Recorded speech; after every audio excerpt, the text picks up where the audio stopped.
पे visual impairment क्या चीज़ है।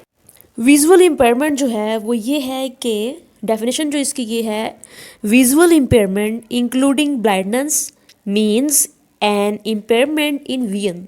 ठीक है, या तो हम इसको बोलते हैं कि यार ये ब्लाइंडनेस है, अंधापन है, और means an impairment in vision कि एक इंसान को दिखने में जो प्रॉब्लम पेश आती है और वो जो ठीक से देख नहीं सकता चीज़ों को, उसमें इम्पेयरमेंट है, प्रॉब्लम है।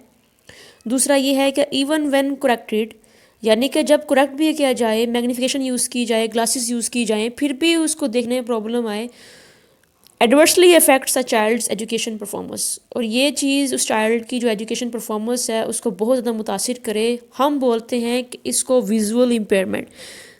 ओवरऑल देखा जाए, दोबारा से मैं अगर डेफिनेशन को बयान करूं तो विजुअल इम्पेयरमेंट ब्लाइंडनेस को कहते हैं, अंधेपन को कहते हैं, या इसके अलावा कोई भी इंसान जिसको दिखने में प्रॉब्लम है, इवन वाज करेक्टेड, यानी कि उसको ठीक भी किया जाए, उस प्रॉब्लम को ठीक करने की कोशिश की जाए, इसके बावजूद वो ठीक ना हो, यानी ग्लासेस का यूज़ किया जाए, हर तरह का जो भी आप कर सकते हैं अपने विजन को ठीक करने के लिए आप कोशिश करें, लेकिन उसके बावजूद जो विजन है वो ठीक ना हो, उसमें जो प्रॉब्लम है वो कायम रहे, तो इसके अलावा ये जो है ये इफ़ेक्ट करती है चाइल्ड के एजुकेशन परफॉर्मेंस को।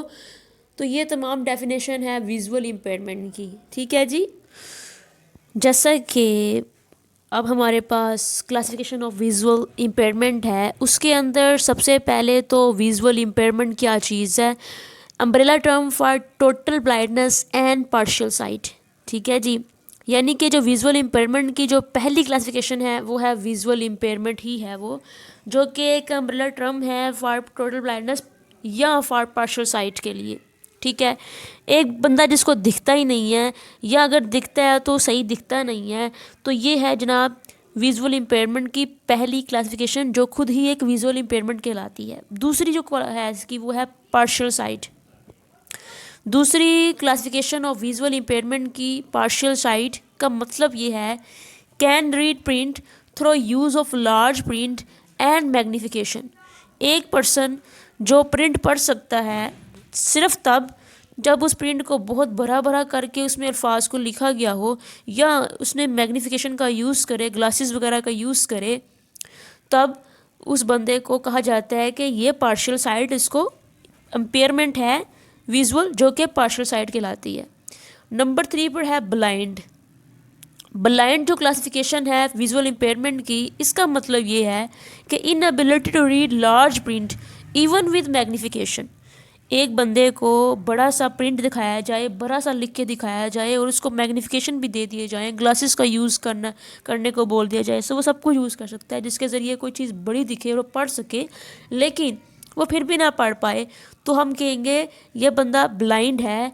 ये ब्लाइंड जो है ये थर्ड क्लासिफिकेशन है विजुअल इम्पेयरमेंट की। ठीक है जी, उसके बाद चौथे नंबर पे है लीगल ब्लाइंडनेस।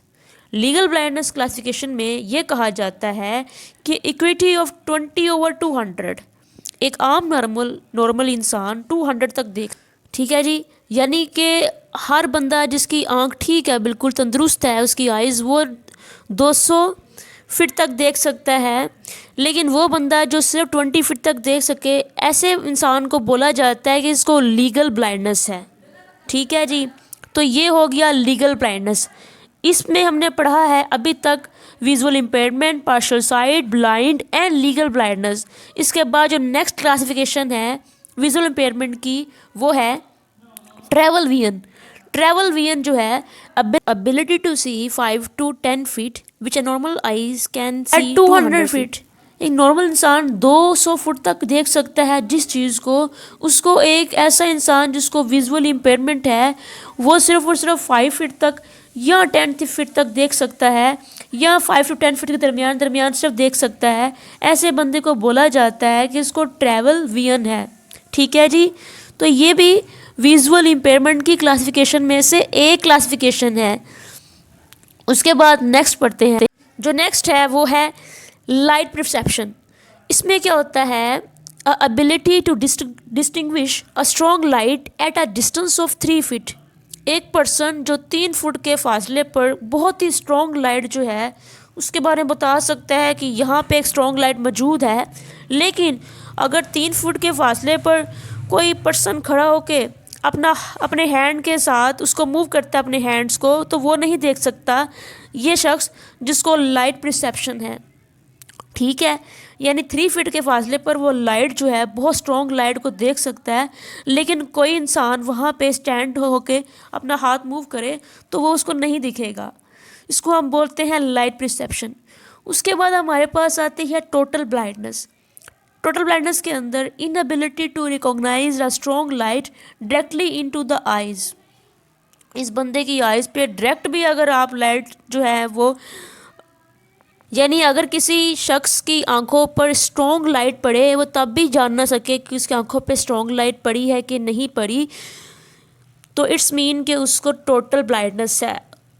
यानी डायरेक्ट उसकी आंखों पे रोशनी जो है वो डाली जाती है, तब भी उसको पता चलता नहीं है कि मेरी आंखों पे जो रोशनी पड़ रही है, तो इसको हम बोलते हैं टोटल ब्लाइंडनेस। अब मैं आपके साथ दोबारा रिपीट करती हूँ कि हमने कौन कौन सी पढ़ी है क्लासिफिकेशन। तो यहाँ पे सबसे पहले हमने पढ़ा विजुअल इम्पेयरमेंट के बारे में, जो कि एक अम्ब्रेला टर्म है। उसके बाद जो है पढ़ा था क्या होती है पार्शियल साइट, फिर ब्लाइंड किसको कहा जाता है, देन लीगल ब्लाइंडनेस किसको कहते हैं। तो जो फर्स्ट पेज था उस पर हमने पढ़ा था इन 4 चीज़ों के बारे में। उसके बाद जो 5th नंबर पे थी वो थी ट्रैवल विजन। उसके बाद नेक्स्ट हमने पढ़ा है लाइट परसेप्शन के बारे में और टोटल ब्लाइंडनेस के बारे में। Thank you.